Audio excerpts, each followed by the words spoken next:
Hello everyone, thanks for joining the session. I'm Yihao, a researcher engineer from Apple.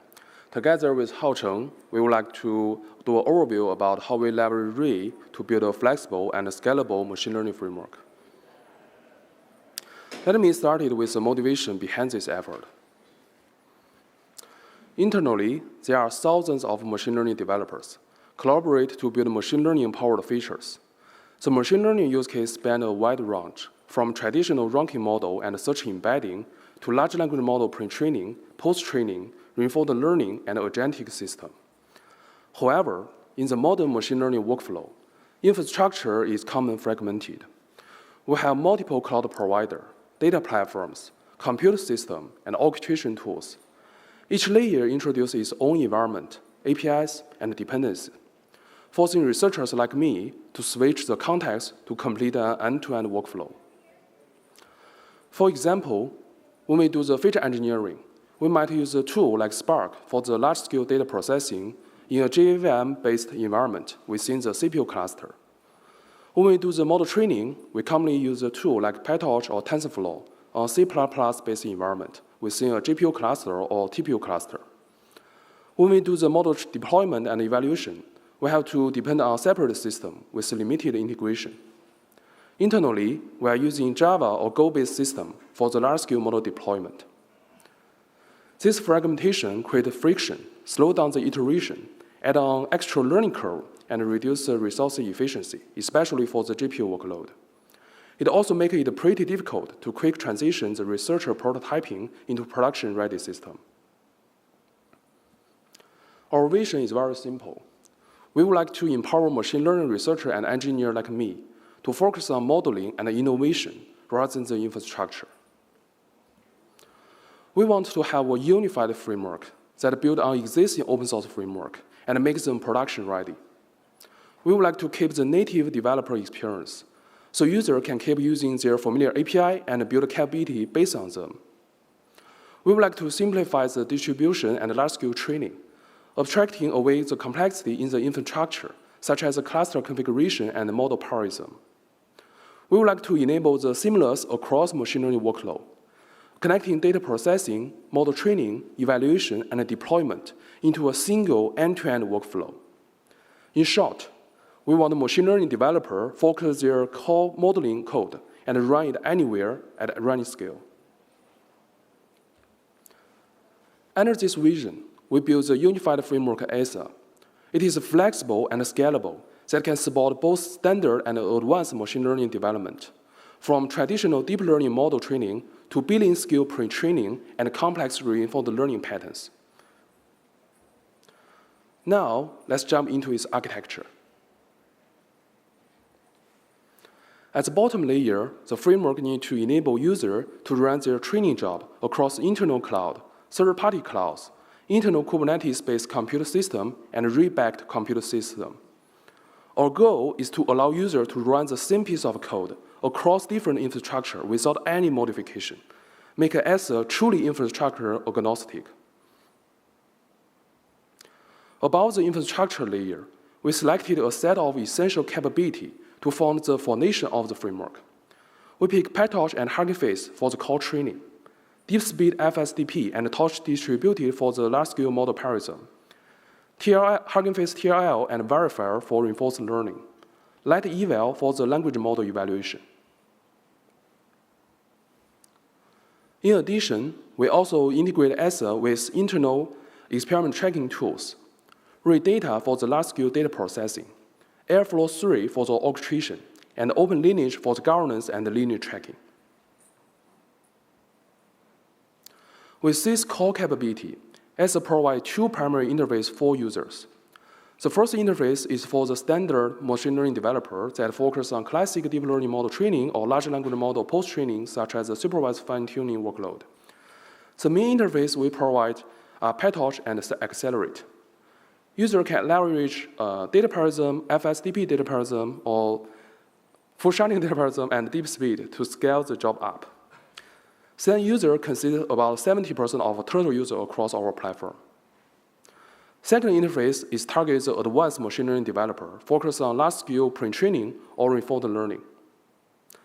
The main interface will provide a PyTorch and array. User can do the torch-based multi-dimension parallelism to scale their job up, leverage tensor parallelism, pipeline parallelism, context parallelism, sequence parallelism, and loss parallelism. The advanced user consists about 30% of our total users across the whole platform. Now, let's jump to a concrete example to see how the framework looks like. Here's an example of the model training job built on top of our framework, targeting the standard user. On the left side, you can see a simple Python script that defines the main training logic.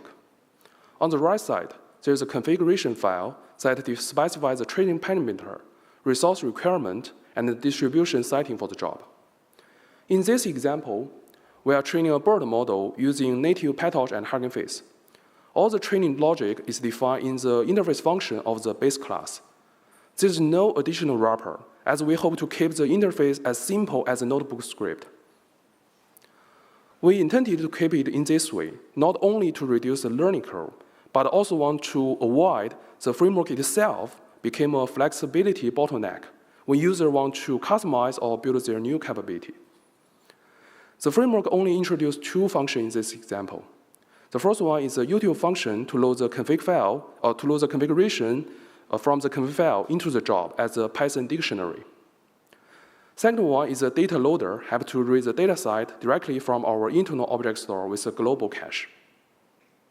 On the right side, the configuration file includes the path to the training script, the parameter used in the job, such as the model name, learning rate, batch size, and training data. The computer platform setting, for example, the number of GPU I would like to the job run with, and also the scale policy. In this example, we are leveraging the deep speed 03 for memory efficiency distributed training. From the user point of view, this means they can write the training job using the familiar PyTorch or Hugging Face API and run in the computer system backed by internal Kubernetes system or array-backed system.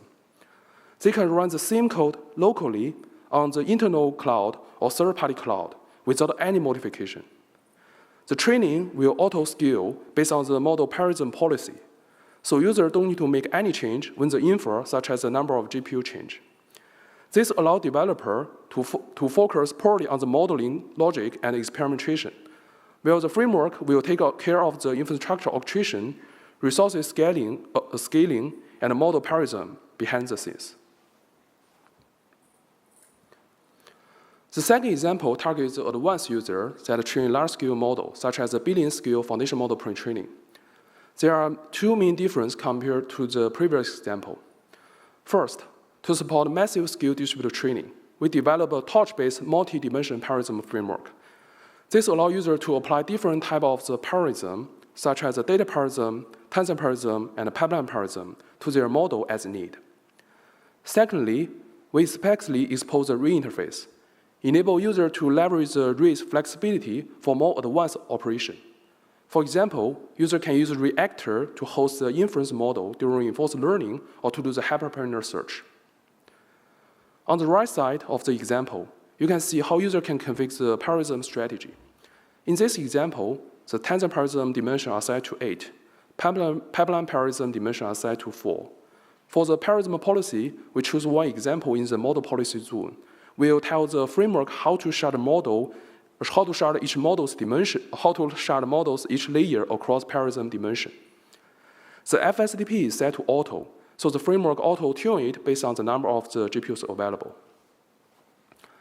We also provide an end-to-end automation mode, built based on our large-scale training efficiency benchmark. Based on the model size, number of GPU, and the data volume, the framework automatically selects the most efficient parallelism combination and apply for the training. This automation allows the advanced user to achieve near-optimal scaling performance without need to manually configure or tune parallelism policy. Here's the architecture of the ESA that we just reviewed. At the bottom are the cloud and computer infrastructure ESA integrate with and enable the infrastructure agnostic. About that, ESA integrated with the training framework, reinforced learning framework, distributed framework, model evaluation framework, and also tools for experiment tracking, machine learning data processing, orchestration, and governance. Together, this core capability exposes two interfaces, one for standard user and one for advanced user. Now, I will hand off to Haocheng to present a case study how we do the pre-trained billion scale foundation model using ESA.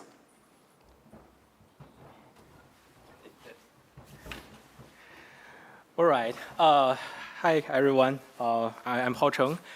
So I will thank you, Yihao, for the great introduction and then share a lot of insight of the design of the platform. It's actually exciting to see we have very flexible machine learning framework that is capable of allow people to do scalable machine learning and then make sure they are adopted to users of all different kind of scale. This means there may be users that just very new and then they are just getting into machine learning, or they are very advanced users where they can apply complex parallelism as part of their model architecture. Now, with this case study, let's move from theory into practice. In the next session, we will work through a real-world use case we have done through this framework, and then demonstrate the framework's scale in production environment and then what it can deliver. So now let's dive into the use case. So in this particular study, we are doing pre-training of a 7 billion parameter decoder only foundation model. So from the setup side, on the compute, we leverage 120 H200 nodes. That is capable of providing us a massive processing power for this kind of pre-training. To put this in a perspective, we are talking about nearly 1,000 GPU in this case, and then in total 240 petaflops of compute power in FP16.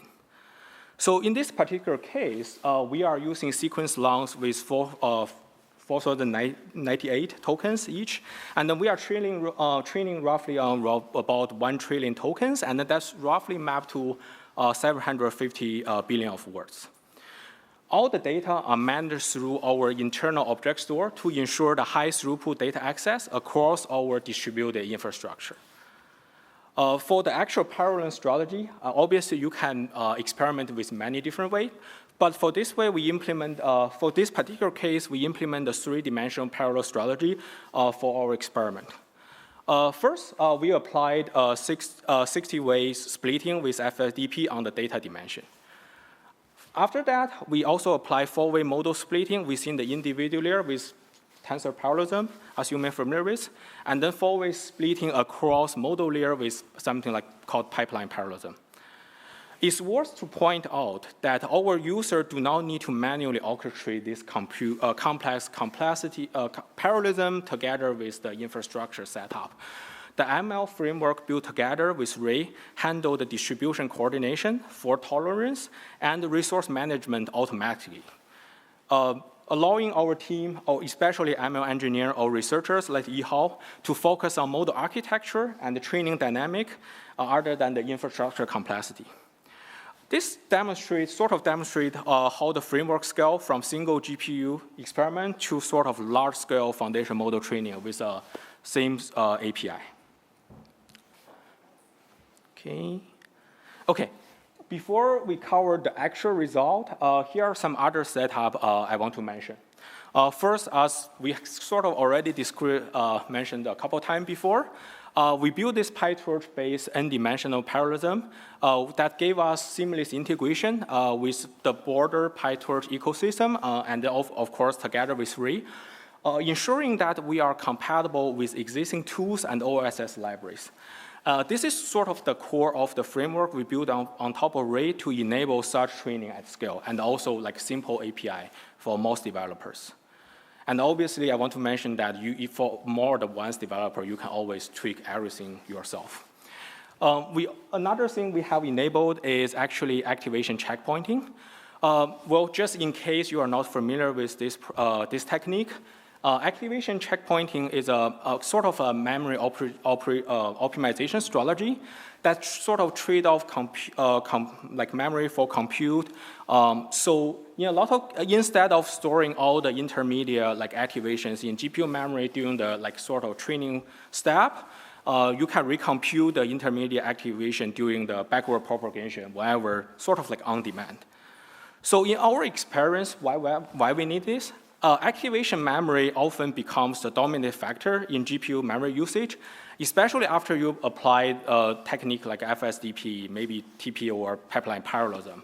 With all those techniques, a lot of time it's allow you to effectively distribute the model parameter and the optimizer state and other things across GPU. However, in certain cases, activation it depends on exact your implementation. For example, inside PyTorch attention, it's a case-by-case perspective. But sometimes that activation memory become the dominant factor.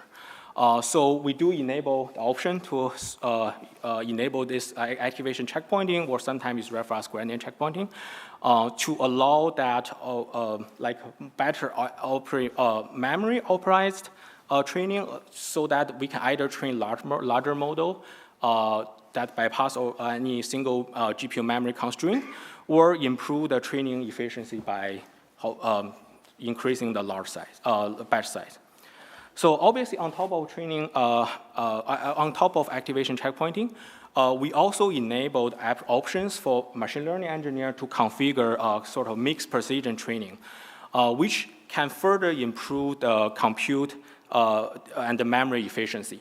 This is especially useful for today's GPU, where they have very good FP16 precision compute, and also obviously it reduce your memory. However, whether to apply this is flexible, and then it's case by case, depends on the need. Well, torch compile is another thing where we sort of, in certain cases, we enable user to apply just-in-time optimization in the training sort of loops, which automatically fuse operations and eliminate PyTorch overhead. Another important thing I want to point out is the deterministic data loader, which is also a key feature we provided as part of the platform.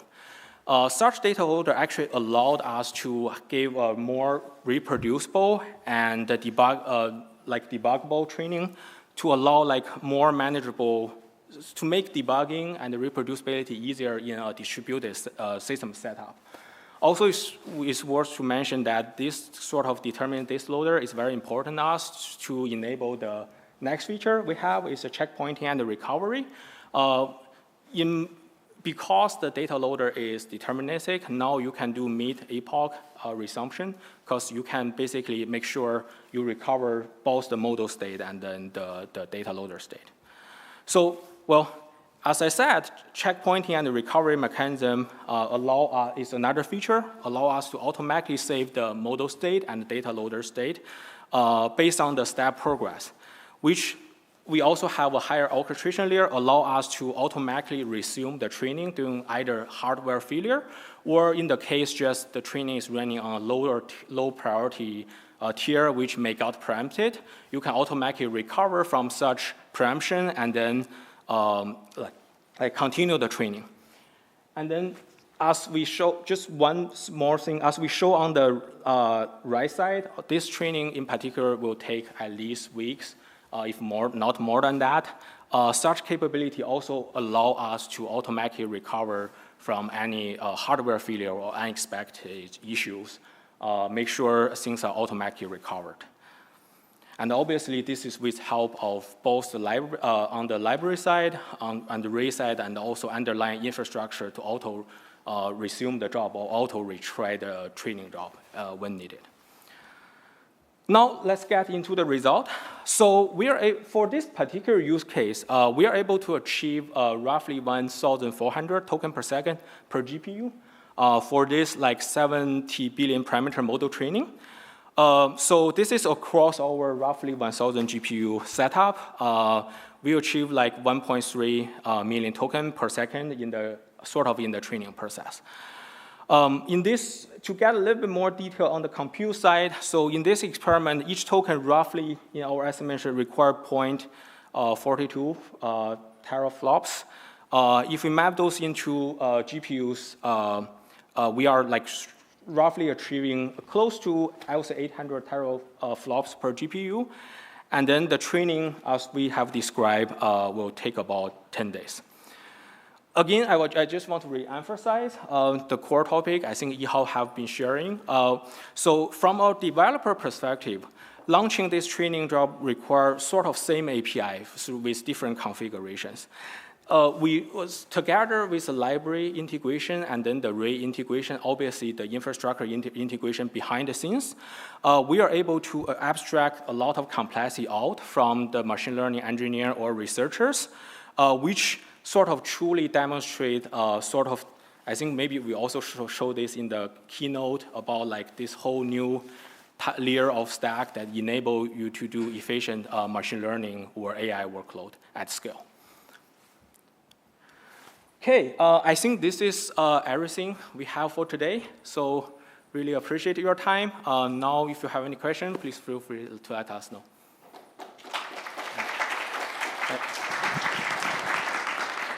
Thank you. Sorry, I cannot see. Yeah, this light is too bright. Has Apple ever considered using the Apple Silicon for trainings instead of GPUs? The unified memory is great, right? I mean, I don't think I can any things like a question related to that area, unfortunately, at this point. Yeah.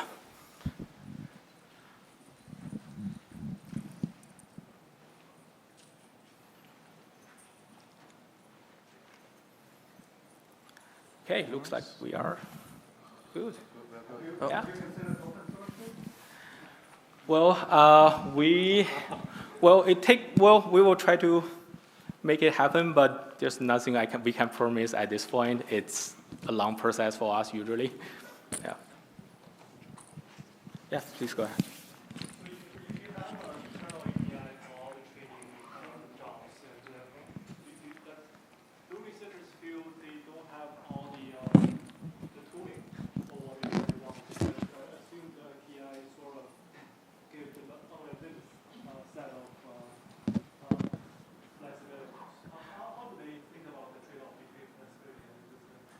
Yeah, I will answer part of this, and I will let Yihao to speak the rest. I think in high level, right, the way we are trying to model things is trying to provide a good amount of abstraction together with default value, but we are not blocking researchers to go more advanced. If they are interface or lower level interface, they can use under the hood. A typical example here I can give is similar to the relation between Ray core and the other higher level library, right? There are pre-built API and interface a researcher can use, but we also not like blocking them from using more powerful lower level API. And then that's just a high level answer, but I want Yihao to also answer from a researcher perspective. Yeah, thanks, Haocheng. So this is a pretty good question. I would say, as a researcher, flexibility is a key. When we do the idea innovation, most of the times, the capability doesn't exist. So we don't hope as a framework that it can potentially restrict our flexibility. So in the design of ASA, you can see we abstract everything as a notebook. So based on this notebook style, we are able to run the job any place, anywhere, in the internal cloud, Apple cloud, internal cloud, third-party cloud, and in the different infrastructure. With this capability, what we see is different team, because they are aware of machine learning developer internally, and they can build their new capability and integrate new framework into the system. For example, there's a talk today about VOL. We have users that integrate VOL into ASA for the reinforcement learning. So obviously, our design is try to provide as much flexible as possible, and then the researcher can build new capability based on it. Hope it can answer your question.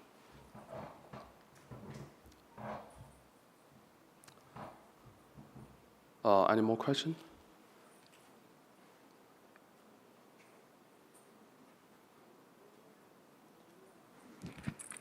Okay. If no questions, thanks everyone. Thanks for joining the session.